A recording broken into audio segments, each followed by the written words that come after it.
open somewhere here. I don't know what happens.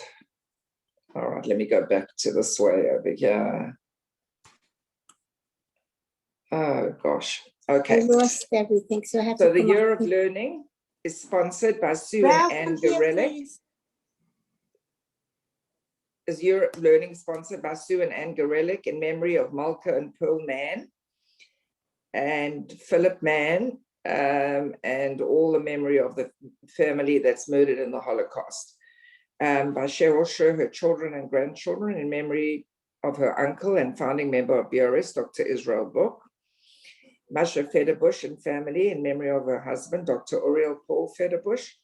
Sharon and Fred Liska, their family and many friends, in memory of their dear mom. Harriet Friedman. Leslie and Gail Captain, in memory of their parents, Harry and Marjorie Sadel, and Irving and Pearl Kaplan. Friends of Avi Gittler, friends of Toby Paris, friends of Malka Levy, friends of Joe Wolf. Also, a month of learning is sponsored by Mal and Haran Haller, in memory of his brother, by Jill and Perry Malser, in memory of his father and her mother, Dov Bardlander, in memory of his wife. Then a month of learning is sponsored by Stephanie and Fred Mortman for Refuah Shlema of her daughter, Mazal Bat Sarah Malka. And then a day of learning and the Torah Fund is sponsored by Arlene and Norman Glick and her mother. And then another day of learning in memory of, for Donald and Esther Press, in memory of his father. May everybody have, all the Neshamot have an Aliyah, and everybody have Refuah Shalema, and also Mazel Tov to all the people who have Simchas Machot and good and happy things also this summer.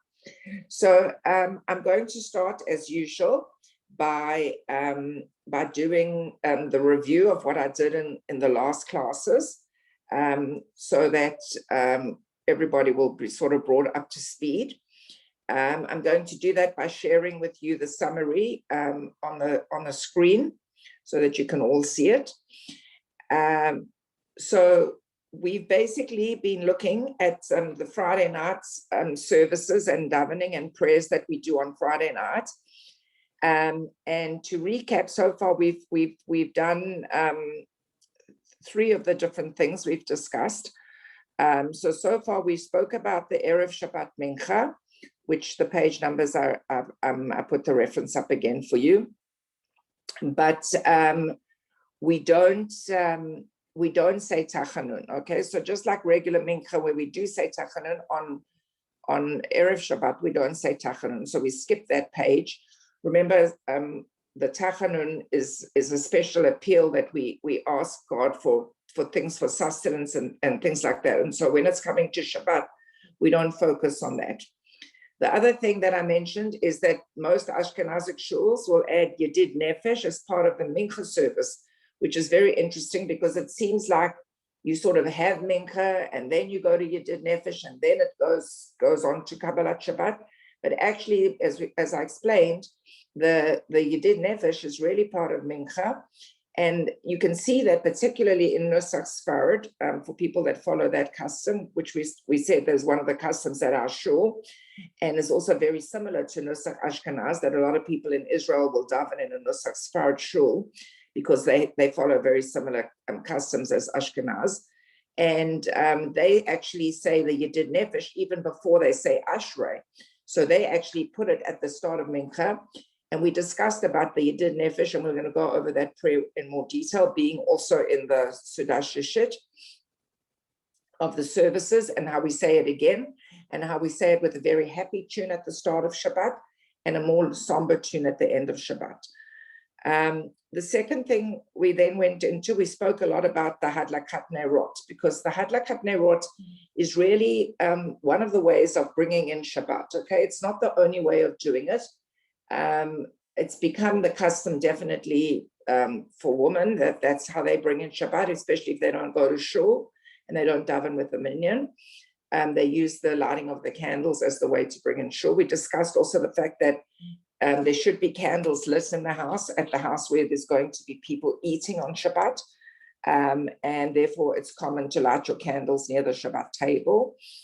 The other thing is, we said that a single person should light candles, which means that single men, whether they are bachelors or widows or widowers living by themselves or divorcees, they should also still light candles in their house. We said that the number of candles should be 2, even though there are customs to light more than 2 for different reasons. But the requirement is 2, again, because of the shamor v'zachor, the same reasons we have 2 challahs. We also talked about the brachot, and as we know, the one bracha is the lahadlik ner shel Shabbat. And then we spoke about that if Shabbat coincides, and if it's a yontiv or holiday, then you don't say the Shabbat one, you say the special one for festivals. And we spoke about the fact that for Yom Kippur, which is the Shabbat of Shabbatot, you light the candles and you say the blessing Yom HaKippurim. And for the rest of the Yom Tovim, you actually just say Yom Tov. But again, we mentioned that if those coincide with the Shabbat, remember the Shabbat gets added, and it gets added first, just as we discussed that we do in the Amidot and the other things that we've studied before. Then we also talked about the special prayer that's the Yehi Ratzon Lefanecha Hashem, may it be your will, Hashem. And we read it and we went over it very nicely, and we explained things about it on page 296 at the bottom. It's a very nice special private prayer to say when lighting candles. You basically can ask Hashem for anything. It's believed that when you light the candles, the heavens are really open, and you can pray to Hashem, and you can say a private prayer about yourself, about your children, about your grandchildren, about any family members. It's customary for some people to pray for sick people. It's customary, obviously, to pray for happy things as well. It's customary to also be grateful in that particular prayer, as we read. You thank Hashem for being able to make you to raise children and grandchildren that are followers of Hashem, and that basically walk in the ways of Hashem. So you also pray for that. And also one of the things we discussed at the end, this particular prayer, again, they mention the 4 mothers. Okay, so the 4 mothers. So the Arba Imaot, they talk about Sarah, Rivka, and they say Rachel before Leah, which we know is chronologically normally out of order, because normally we say Sarah, Rivka, Leah, and Rachel, because that was the order that they were sort of married. Yaakov was married to Leah before he was married to Rachel, but Rachel was the loved wife, and so therefore we put Rachel first in this particular prayer. And again, because we also know that Rachel did this really great mitzvah of giving her sister Leah the opportunity to marry the man that she loved first, and she was prepared to wait until later, when she would have to wait another 7 years to be able to marry the man that was the real love of her life. And so that's why she's got the zechut to put her name first. And then I also mentioned, because somebody had asked me this before when we actually were in our first series about saying Shir HaShirim. And again, saying Shir HaShirim, we talked about, and we will discuss, the Shir HaShirim a bit more detail, but we talked about the fact that the Shir HaShirim is one of the things that we say at Pesach time. Some people say it, especially the Sfaradim, they say it at the end of their Seder. Shir HaShirim is read on Shabbat Chol HaMoed of Pesach. And then there is a custom of some people to say it on Friday nights between the Mincha and the Kabbalat Shabbat. So it is in the Siddur, as mentioned on page 398 to 306.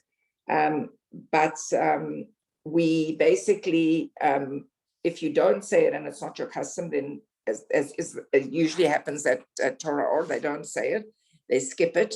Then you do have that opportunity on page 307 to read the short and abbreviated version for those of you who it is your custom, if there's not enough time to say that.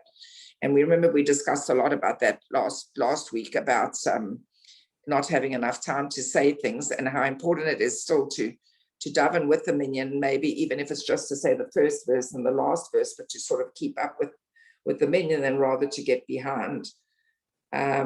So I don't know if there are any comments or questions at this stage, but I'm going to stop the share screen and take your questions if you want to unmute or ask any questions. Everybody's okay to proceed with today. So today we're going to move on to basically the third component of the Friday night service and the tefillot and the prayers, which is the Kabbalat Shabbat. So that translates the Kabbalat Shabbat. To kabel, the Hebrew word means to like receive. In the Siddur, they translate it to the welcoming of Shabbat. But basically, it's part of the process of actually finally welcoming the Shabbat as such. So as I mentioned last week, some people have their custom to light their candles at home, but not accept the Shabbat when they light candles, to go to shul and then only to accept the Shabbat then. So that's one way of doing it. Another way of doing it is saying the Kabbalat Shabbat. But as for those of you who remember during COVID, it was very common for Torah Or to have a Kabbalat Shabbat service online and do it before Shabbat. And so a lot of people obviously question, well, what's the point of doing Kabbalat Shabbat before Shabbat and online? So the point is that actually the first part of the Kabbalat Shabbat is not what we would call the real Kabbalat Shabbat. It's not the real time of receiving and starting Shabbat. The real time of starting Shabbat, we'll talk about later on, occurs when you say certain prayers.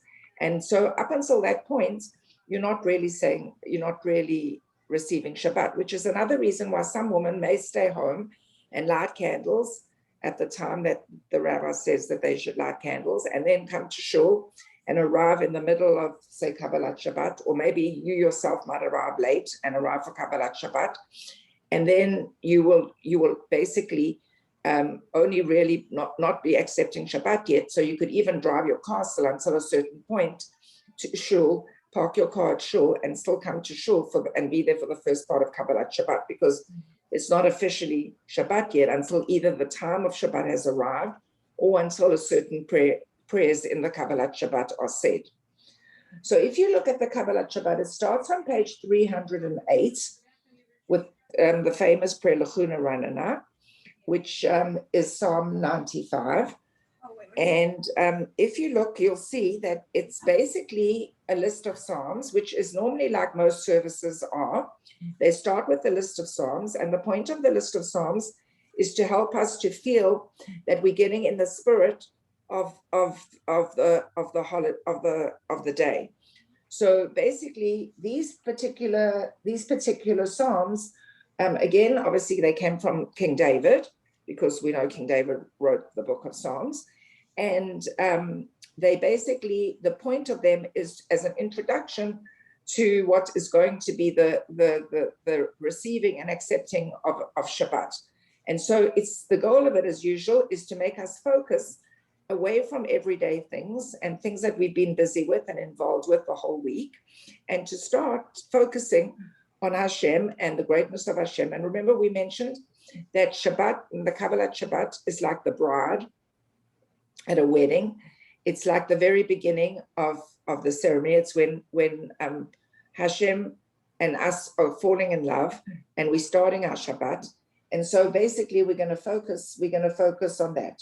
So you'll see, I'm not going to go over the details of those Psalms yet, because I will do that again in more detail. But for the moment, you'll see that those Tehillim that I'm talking about, they start from page 308 and they go to page 312. And those are the Psalms from David directly. They go in order from 95 all the way up to 99. So those are a sequential thing. And they were chosen because they were sequentially written by David to represent the idea, again, that Shabbat is going to be coming, and that we need to focus on these things. And these are the things that will introduce us to the concept of Shabbat. Are there any questions just on that for the moment? As I said, I'm just giving a bit of an overview today. I'll do more detail on this, but I just want to give the overview. Okay, so now if you turn to page 314, you'll come to, again, Psalm 29, which we have discussed before. In fact, we've discussed it many times. We've even read it in detail. It's supposed to be, like, as we mentioned before, one of the greatest Psalms about Hashem and the way Hashem gave us the Torah and how the Messiah will come one day, and how, again, it will be, everything will be announced with noise and singing and all different stuff like that.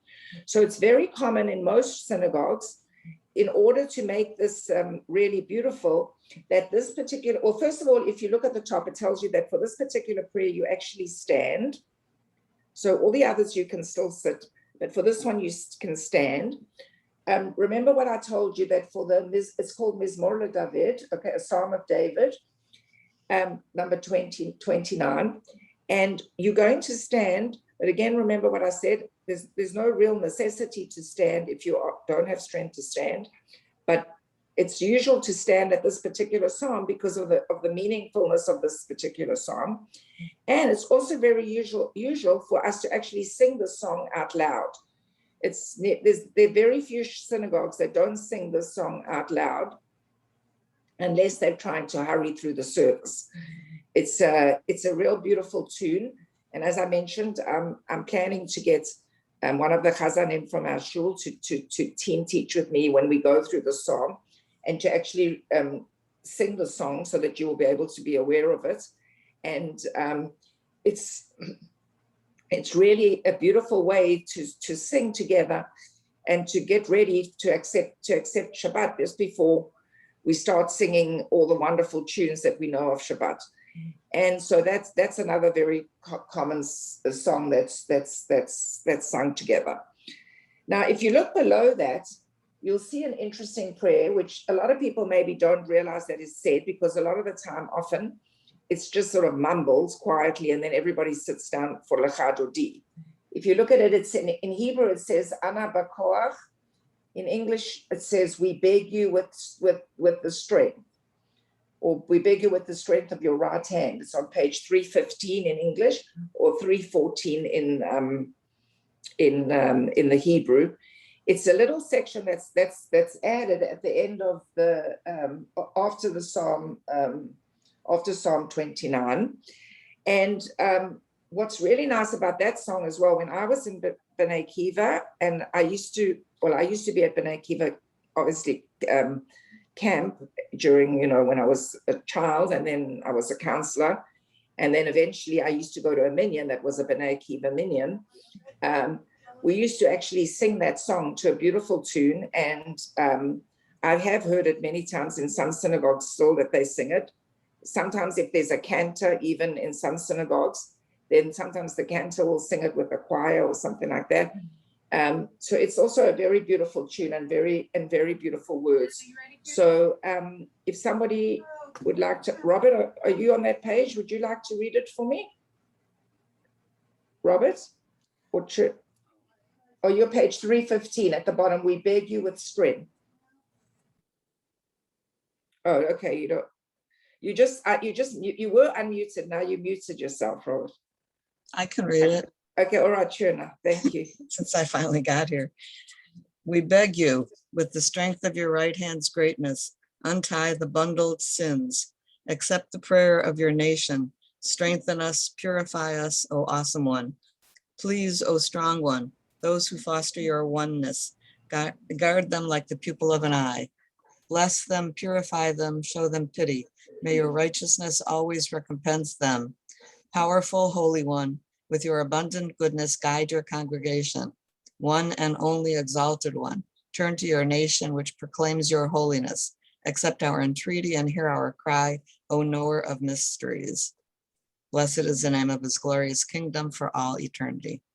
Okay, and obviously, hopefully, if you look at that Hebrew of what the last verse that Cherna just read, you'll see that it says, Baruch Shem Kavod Malchuto Leolam Va'et. And as we know, that's exactly what we say quietly after the Shema. So it's a very beautiful prayer, because we're going to say it just before we start what everybody knows is Lecha Dodi, which is the real beautifully uplifting part of Kabbalat Shabbat. And it's interesting that at that time we say that prayer, and obviously we say those words again, because again, we as the prayer says so clearly, we basically are focusing on the fact that Hashem is one, without saying the Shema itself, okay? But you can see the repetition of the word one that Churna said so many times. And again, we also are focusing on the fact that Hashem helps us as a congregation to pray, because remember, we've just gone through the whole week of not necessarily being focused on Hashem like we are usually on Shabbat. And we want to change our focus, and we want to focus again on Hashem's oneness. And remember, as I said, Shabbat and the definitely the Kabbalat Shabbat service is the focus of our love with Hashem, like the beginning of a marriage when you're engaged and you're in love and you want to start this whole thing all over again at the beginning of the Friday evening. And so we basically say this particular prayer. All right, are there any other questions on that? So that one, as I said, is normally very neglected, is because a lot of people just sort of mumble it under their breath, and then they say that you'll hear the Psalm 29 being said, the beginning and the end, and the singing of it, and then you just hear no, and some people sit down, and then we go to Lecha Dodi. So that's generally what happens in a lot of shuls. Although, as I say, it isn't the custom in some shuls that I've been in where I've heard them, and they do sing that. Okay, Robert, your question first. I have a question. I used to hear, when I was in Bnei Akiva, I remember hearing a beautiful tune to Ho'ana B'Koach. I've never heard anyone sing it. But I seem to remember, when I was in Bnei Akiva, they did that whole paragraph in a very nice tune, but I've never heard it since. I don't. Oh, okay, good. All right, Shirley, your question? Yes, I'm sorry I came in late, so if you already answered this, just tell me that. The printing on the left side of the Hebrew page in small letters, what is that? To me, it looks like an acronym. Like it looks like an acronym. Look, it's the letters of each. Look, if you look at Ana Bakor, right. It looks like it's the first letters of each one. So, I mean, maybe you can. It's also there to just scan it if you're in a hurry. I'm not sure. Like if you have to, often when you have to catch up on something, and you want to join the congregation for another part of the service, then, so maybe you just read the abbreviation like that. I'm not 100% sure about that, but I could look it up for you, Churna, when we go over it again and see what they say in one of the other books. Thank but you. That's definitely looks like the acronym of the verses, because if you look, it's the first Hebrew letter of each of the words. Yeah, so it looks like that. I thought it might say something at the bottom, but it doesn't. Yeah. No, I would have to look it up in another book. Okay, so then if we carry on to the next page, obviously now we come to the 316 and obviously 318, which is the Lecha Dodi. And again, we talk about come, my beloved, to greet the bride. So obviously that's an ambiguous thing. We're talking about obviously greeting the Shabbat, which is what we're doing. And but remember, we're also reminding ourselves that to Hashem and us, there's that love of it, like a bride and a bridegroom. And so we're also kind of greeting Hashem back into our lives for Shabbat. If we maybe have ignored him a little bit during the week, and if we feel that we've been busy with our week, and sometimes we didn't get to shul or we didn't get to daven, and now we're back in shul and we're davening and we're together. And so that's one of the things that, I found, I don't know if the rest of you did this, but during COVID, like I used to find it really nice to go on the shul when the shul did this part of the service live, before. It wasn't really Shabbat, but they did it before Shabbat because, as I explained earlier, you can do it before Shabbat because it's not really the start of Shabbat until we'll get to that in a minute. But it was spiritually uplifting to at least sing this part of the service and do this part of the service together with the community, and to hear a chazan like lead the service and do it and be able to listen even during all of the 14 months of COVID. They didn't do it for 14 months. Once the shul started opening up, then they stopped doing it again. But at least it was very nice to be able to do that and to have the prayer. So again, I'm not going to go in the details at the moment today for the class because I'm just doing the overview today. But the Lecha Dodi is structured in a specific way. And we sort of went over the fact that before that it's the verses are by the person that wrote it, and it's got their name in it. And Shlomo, we said Shlomo Halevi is the guy who wrote it. Okay, if you look at the letters, so Shamor Shlomo is the first page. If you look on page, hi Jeffrey, page 316, you see Shlomo. So you'll see Shlomo on the first page, and if you turn over onto page 318, you'll see Halevi, and then he's the person who's known for actually having written that particular prayer. And when we go over it again more detail, because we didn't go in over much more detail in the first series, then we'll read each verse more specifically and go into detail about that. The interesting part again is at the bottom where it says in English, rise and face the rear of the synagogue to greet the Sabbath bride. And when saying the words Boi Kala, bow and turn, as if to acknowledge the entrance of the Sabbath. Okay, so basically that verse, Boi B'Shalom, it's become accustomed for, well, again, some people stand for the whole of Lecha Dodi. It's in fact, there is a custom to do that. In South Africa, our custom was to stand for the whole of the first verse and then sit in the middle and then stand again at the end. Some people sit from the very beginning of Lecha Dodi, but only stand for the Boi B'Shalom. Again, there's different customs in different shuls, and as usual, you should try to stick to the one of one rabbi that you've asked and that you followed your whole life. You shouldn't really change those customs because of the fact that that's one of the rules, that you find yourself a rabbi and then you follow that rabbi. You don't just choose the rabbi you like that says what you like and follow that person. So generally that's general. But so when you go to a shul like this Shabbat, I happened to be in New Rochelle with my children, and I noticed, I was there Friday night, and I noticed that there were people who stood the whole of the cupboard the whole time, and there were others who sat down and only stood for this last verse. So again, it's, as I say, it's very, very mixed. My father actually, in South Africa, as I said, we would stand for the Lecha Dodi verse, and then we would stand again for the Boi B'Shalom. But my father davened in a shul now since he's been living in Canada, and they stand for the whole of Lecha Dodi. So now my father has adopted that because that's what his rabbi there does, and you know, he follows that rabbi. He lives in Toronto, and so that's what he does now. So again, you know, everybody has a custom. There's no wrong or right or anything like that. It's just you do what you do. There's another custom also. Some people, when they say Boi B'Shalom, Ateret Bala, they bend already to say Boi, because Boi means to come. So they turn and face the back and they bow then already for the first bow.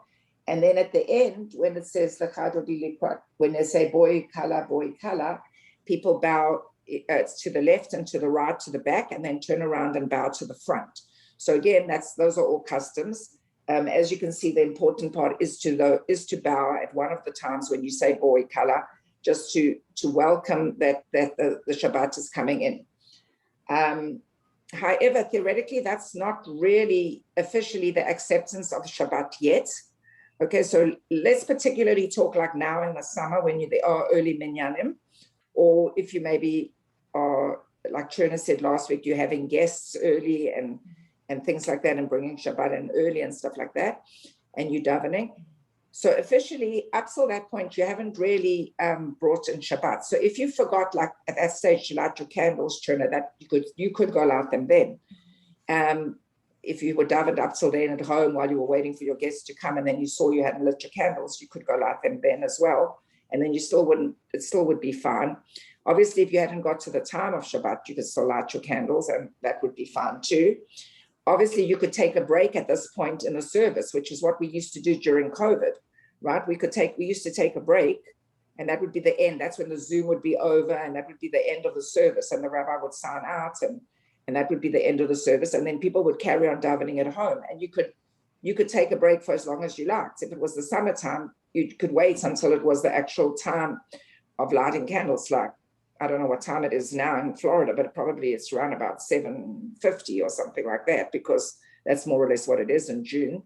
So you basically, you could wait until then, and then even though you davened an hour earlier, the Kabbalat Shabbat, you could wait and do the next part of the service later. So that's important. I want to focus today also on this gray area at the bottom.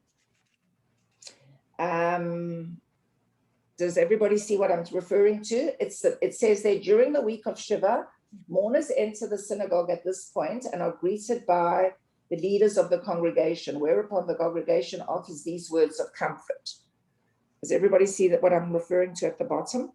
So if you look at it in Hebrew, obviously it says, Hamakom yenachem etchem b'tok sha'ar avei l'Zion Yerushalayim. And hopefully we recognize that phrase, because when you pay a shiva call or when you go to a funeral, it's one of the things you say to the mourners, like when the mourners leave the cemetery and they walk away, you form like a procession line. And as they're walking past, you say that to them. If you go to a shiva house and you pay a shiva visit, you'll see that usually most synagogues will put that up somewhere in the synagogue. And after you've paid the shiva visit, it's customary not to say goodbye to the mourner, but to say this to the mourner. And also it's customary that the mourner doesn't stay for the first part of Kabbalat Shabbat. So what's very interesting is that if you're a mourner and you go to shul for mincha, okay, and this is obviously a man or a woman, it works for both, you go to mincha, and I mean, if God forbid you're a mourner, let's say, because and remember we discussed last week who those 7 people would be.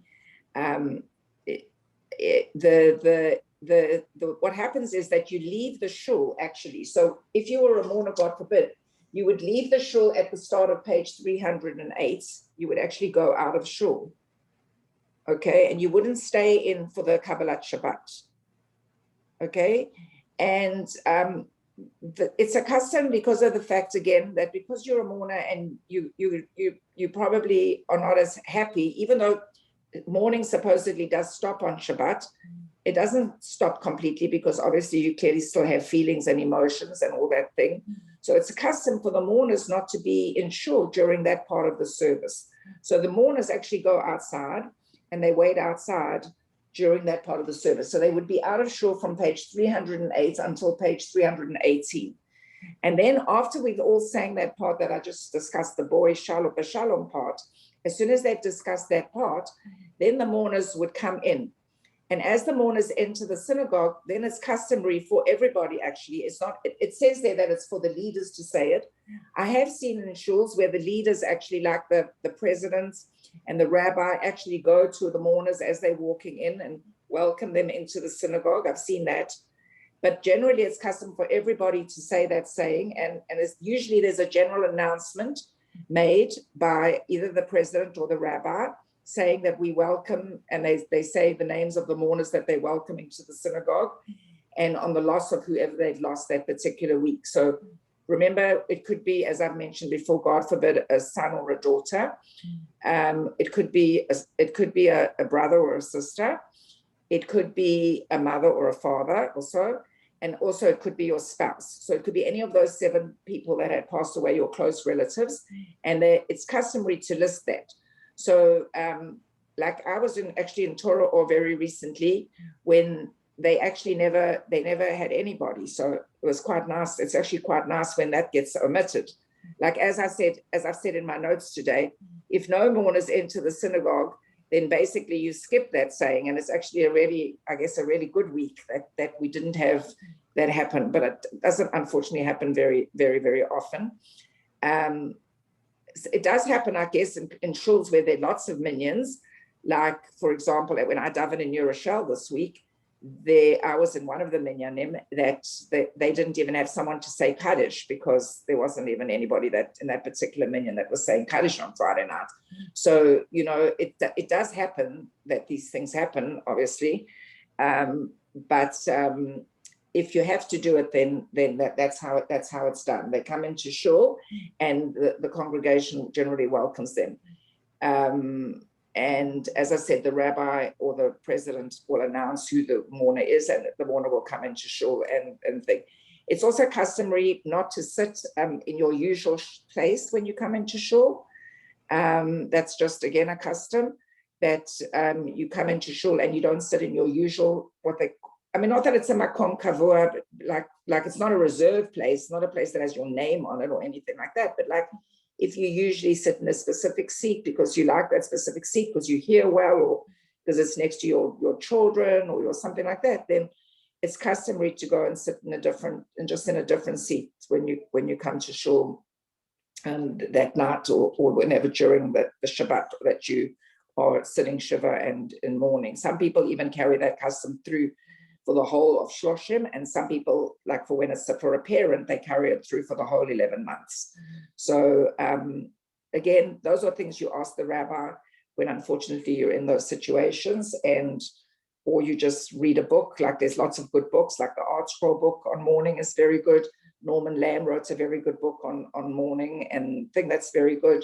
And then you can basically take from there what you want and what you want to do or what you want to follow.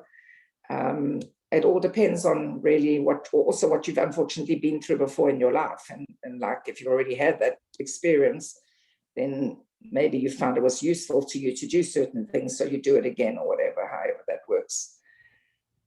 Okay, is there any questions on that particular verse before we proceed? Okay, so now we come to what's actually I call the real Kabbalat Shabbat. Okay, if you turn over to page 320, okay, it's actually now, as you know, okay, it's usual. Okay, I'm not saying usual because usually what happens is that usually people are couples. Okay, so usually the woman lights the candles at home, and then that's usually her way of accepting Shabbat, because she's the one that's, like organizing dinner or organizing the kids, or I don't know. I mean, not that it couldn't be the other way around. The woman could go to shul, but the man really is the one who needs to go to daven with the minyan. So he's more obligated to be with the minyan. So again, it's usual that way. Again, a lot of us are retirees now and not, or single and not in that situation. So it's a little different. But again, so what I was saying is, like for myself as a single person, I light the candles at home and then I go to shul. And when I go to shul, I have the intention that Shabbat will not start for me until I get to the real, what I call the real Kabbalat Shabbat, the real acceptance of Shabbat and the real start of Shabbat. And these two Psalms that are coming up now, Psalm 92 and Psalm 93, are the two Psalms, well, really it's those two Psalms that make the real distinction of the fact that Shabbat begins. Once you say those two Psalms, then Shabbat has begun for you. Whether you've lit the candles or not, whether the time has arrived or not, if you say those two Psalms, then you've basically accepted Shabbat at whatever time it is that you say those Psalms. So again, that's one of the reasons why you decide what you're going to do. You decide, am I going to wait for the candle lighting? Am I going to say the prayers? Am I going to go to shul? What am I going to do? Because you base it on that. And if you look at those two Psalms, you'll see the first one is a very familiar one. Okay, we say it actually every Shabbat. Actually, in America, for some reason, you only say it twice. When I was in South Africa, we used to say it 3 times. You say it now. Okay, it's Psalm 92. It's the psalm that is the song of the Sabbath day. Can I get someone just to read it for me now, please? Anybody? Barbara, you want to unmute and do it? The English on page 321. Psalm, a song for the Shabbos day. It is good to thank Hashem and to sing praise to your name, O Exalted One, to relate your kindness and in the dawn and your faith in the nights. Upon a 10-stringed instrument and lyre with singing accompanied by a harp. For you have gladdened me, Hashem, with your deeds. At the works of your hands I sing a glad song. How great are your deeds, Hashem, exceedingly profound are your thoughts. A boor cannot know, nor can a fool understand this. When the wicked bloom like grass and all the doers of iniquity blossom, it is to destroy them till eternity. But you remain exalted forever, Hashem. For behold, your enemies, Hashem, for behold, your enemies shall perish, dispersed shall be all doers of iniquity. As exalted as a ram's shall be my pride. I will be saturated with ever fresh oil. My eyes have seen my vigilant foes. When those who would harm me rise up against me, my ears have heard their doom. A righteous man will flourish like a date palm, like a cedar in the Lebanon. He will grow tall. Planted in the house of Hashem, in the courtyards of our God, they will flourish. They will still be fruitful in old age, vigorous and fresh. They will be to declare that Hashem is just, my rock in whom there is no wrong. Okay, so that is the psalm that the Leviim were allocated to say on Shabbat in the temple, and it is the psalm that we say we say it obviously now Friday night service, and then we say it in the morning service. Again, when we discuss the morning service, we'll talk about when it's said, because again, the customs are different. Some people say it in the morning before, like at the beginning, again, to kind of, I don't know, again, to not have to have it at the end. Other services, they do say it at the end, which is where it's supposed to be. But generally, that's when it gets said again. The custom, as I said, in South Africa was that we also said it again during the Mincha service in the afternoon. So we used to say it 3 times actually in the day, because it is a special psalm for the Sabbath, and we would say it three times. So that's that particular prayer.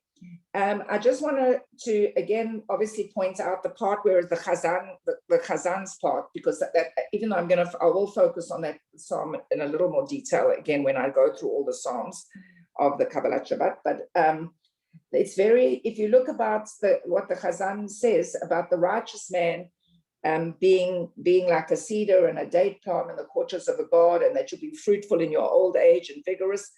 And that's again is an affirmation of our belief that if we try to be good and we try to be righteous and we try and do the right thing, that God will actually, be there for us in all our stages. And that it's a very strong declaration of faith that despite the bad things that might have happened during the week and what happens, even as we know what's happening in the world, and like let's talk about even the collapsing of that building in Surfside and all these horrible things that we see and we hear about, we still believe that God will be righteous, and God will actually be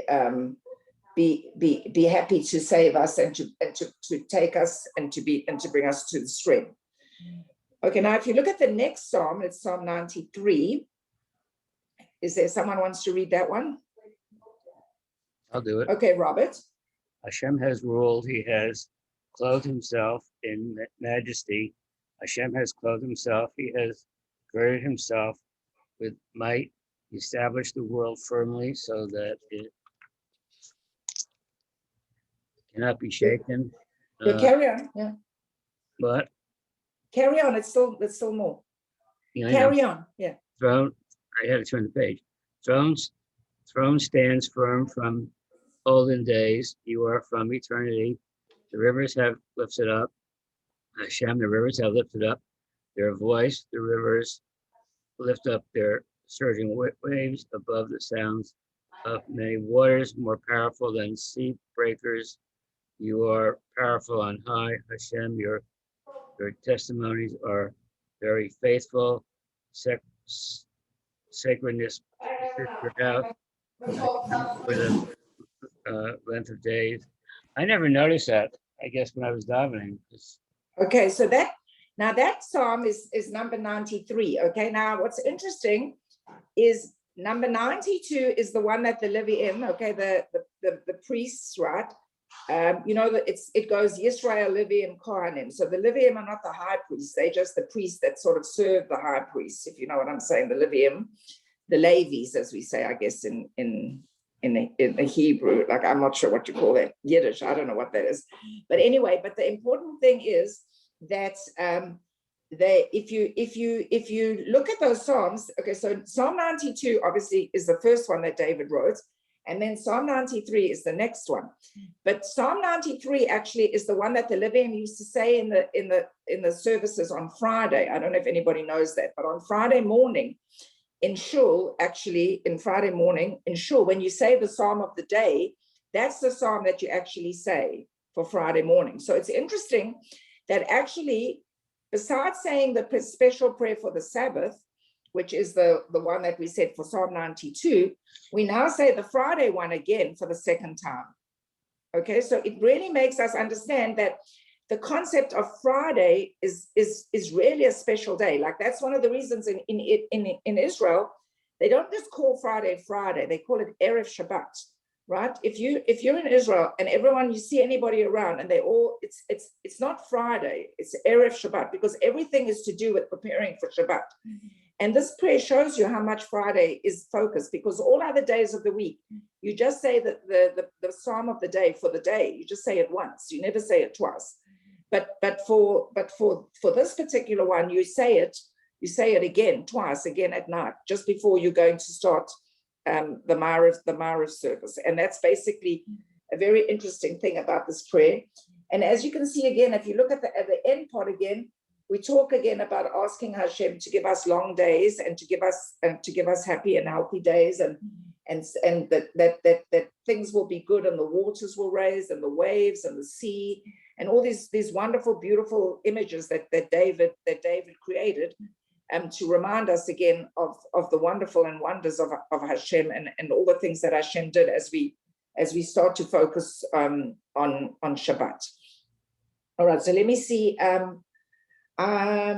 So if you look now on page 322, at this stage, there would be the Mourner's Kaddish again. Okay, we've discussed that many times. Again, as I mentioned, I was in Yerushalayim this week, and there was nobody saying Mourner's Kaddish in that particular minyan that I was in. And therefore, nobody said it, because the Mourner's Kaddish is only said by the mourners, one of the 7 mourners. There's no real thing. I discussed this with you before. There's no real thing to pay somebody else to say Kaddish for you. I mean, even though, people have done that in years, the obligation to say Kaddish is by the mourner themselves.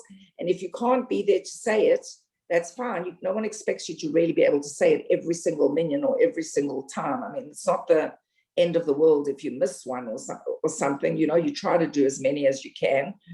And I mean, basically, we're not doing Hashem's arithmetic.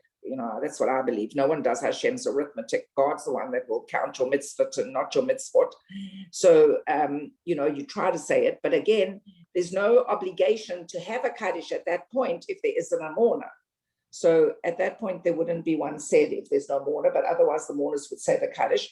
Remember, again, the obligation to try to be with the mourner while the mourner's saying the Kaddish, and to say all the amens, because we've discussed the Kaddish before, that it's important to be able to say Amen, to say Yeheshmei Rabbah, to say all those things are very important, because again, that communal prayer and the communal way of everybody joining in and praising Hashem is very, very important.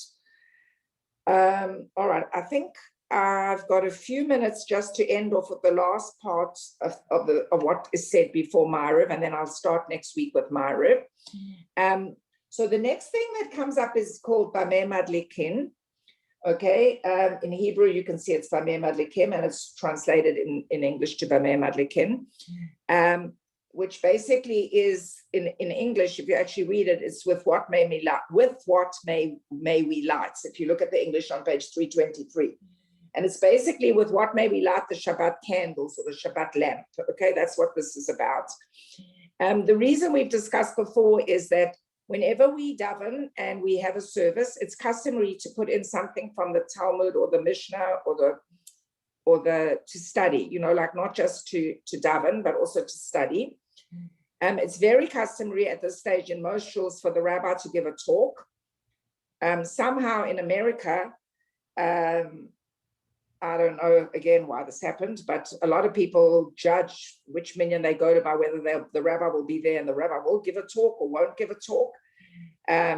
in fact, the 1 million I was at New Rochelle again, there was no rabbi there to give the talk because the rabbi had been at the earlier minyan, and I don't know if he did give a talk or not, but I mean, I wasn't there, so I don't know.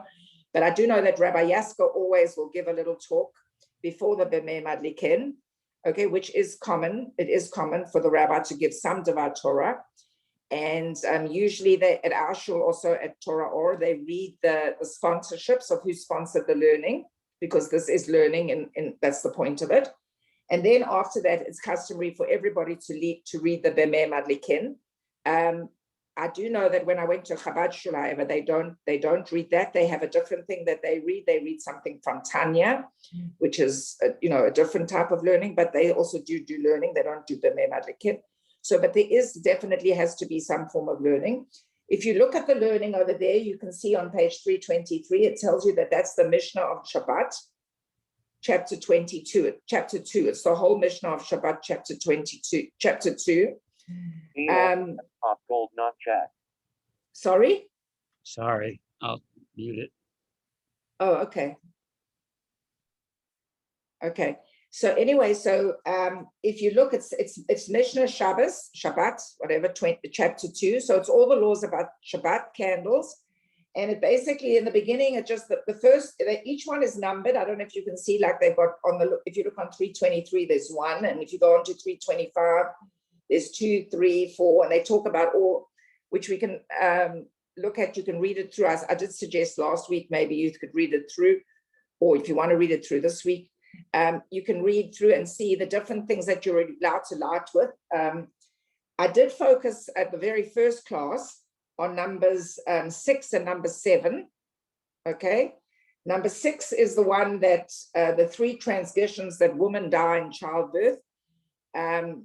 And I said that again, that it doesn't really mean die in childbirth. Okay, again, it's just the Mishnah's way of writing it. There's lots of commentary on that and what it means. But if you see it assigns that for being careless during the laws of menstruation, or we call nidar, okay, that's going to the mikvah. And then tithing the dough, which means taking the dough when you make challah. And the second one is kindling the Shabbat lights. Okay, so we discussed that in the beginning, also in the first class. So those are the 3 things. But again, remember, it's not really true that those are the only things that women do, because in those days, it might have been the things that women do. But today, I mean, men could be lighting the candles, and theoretically, a man is also responsible that his wife and him are keeping the laws of menstruation correctly as well. It's not just the woman's job to do that, it's things are very different in today's age. And again, newly married couples, obviously they meet with their rabbis before and discuss these issues and see what happens in those things. Then there's an interesting one in number 7 that I mentioned also before, which says that the person must say 3 things in his home on the eve of Shabbat. Okay, again, the gender there is male, but again, if you're single and you're a woman, it applies to you too, that you need to check have you tithed. In other words, if you did make challah, did you make sure that you took part of the challah? Have you prepared the eruv? Okay, now the eruv we know is being prepared for us by a lot of our communities. And like in BRS, when we lived in BRS, there was actually a fund that we used to give money to the eruv, and then there would be someone responsible for checking the eruv, and you would give a donation to them, and they would make sure that there was thing that spoke Raton synagogue that my husband and I used to live at. So that's something you do. Kindling the Shabbat lights, that's an interesting one, because my late husband was always, and it was always his job in our house anyway, to make sure that the candles were prepared for Shabbat. He was the one who would put the candles in the candlesticks, and he would be the one, if sometimes he left early, most of the time we would all go to Mincha together, but sometimes maybe if I was running late or one of the kids were running late and I was waiting for them or something like that, then he would remind me before he left the house, don't forget to light the Shabbat candles. So it's like, that's how he grew up in his house, and that's what they did. And so, when I married him, that's like what we did. Whereas in my family, it was like always my mother's responsibility, because in her house, that's what she did, so it's like, there's no real rule of who's the person that's supposed to do that. But again, it's just to make sure that. And then again, there's that whole debate that we discussed, I think we discussed when we were lighting candles, Trina, about whether it's dark or not dark, and whether you can still do things and whether you can't still do things. and when you can insulate hot food and not heat up your food and all that stuff, that we have to worry about. And again, a lot of that is connected to different issues that are in the Talmud, where it discusses how you can heat up food and what food can be heated up, even if it's already Shabbat or not Shabbat, if you've left the plats on, or if you've left your oven on, and what temperatures. There's all those debates. And then at the end, you get the Tanya, which is basically Rabbi Hanina, again, explaining about checking your clothing. Again, checking your clothing has become a little redundant unless you're in a place where there's no Eruv. Because again, if you're in a place where there's an Eruv, you don't have to check your clothing that you might be carrying, or you might be doing things like that. And then if you look on the next page, page 328 and 329, you'll see that there is a Talmud that comes from Brachot. Okay, so first of all, we had the Mishnah, and now we have the Talmud, and that comes from Brachot. And that one we'll discuss a lot, because it's very common. We say it a lot a lot of the time in a lot of the Shabbat services, that the Rabbi Elazar, the Amar Rabbi Elazar, Amar Rabbi Hanina. And so we'll discuss that in future classes. And then we see the Rabbi's Kaddish. Okay, now the Rabbi's Kaddish, I always thought, because that was the custom that I always had, that somebody had to say the Rabbi's Kaddish. And when I looked up in Rabbi Monk, he said that someone had to say the Rabbi's Kaddish if you had learned. Because if you had learned, the rabbi had given a sermon, and you had learned B'mei Madlikim and all of that stuff, then as far as I knew, that you always had to have someone in the synagogue say the Rabbi's Kaddish. And usually it would be the rabbi or somebody else. But I found out again this week in New Rochelle that that's not their custom. So, and my daughter and my son-in-law told me that since they've been in many other shuls, because they've lived in like Riverdale, and they've been to many shuls when they lived in Manhattan and whatever, it's not actually always the custom in all shuls that they do say the Rabbi's Kaddish, even though, as far as I knew and from what I studied, the Rabbi's Kaddish was a requirement. So again, it'll depend on your shul of whether they will do it or not. Maybe also there's, as I told you before, there's this Anahara idea, this thing of the evil eye, that if there's people there who aren't mourners and they don't want to say Kaddish, they don't want people to say Kaddish if they haven't lost their parents. And I don't know what the story is, but okay, but that was the Rabbi's Kaddish that I explained. And then if you look on the very next page, you'll see that that's when the Ma'ariv will start, which we'll start at next week, page 330. There's just one last thing. If you are Nusach Sfard and you do follow Nusach Sfard, then some of them also add an extra bit of learning, which is they add, apart from the Zohar, from the Truma, which is Teruma, which is the also to do with sacrifices. And they do that's on page, if you look, it's actually on page 163 and 166 in the Nusach Sfard Sidur.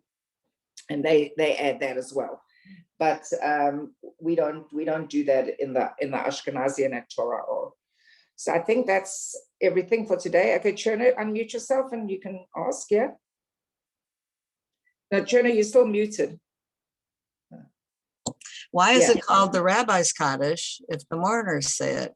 And I mean, no. That's, you see, that was the interesting thing. I don't know if you remember when I went over the Kaddish thing.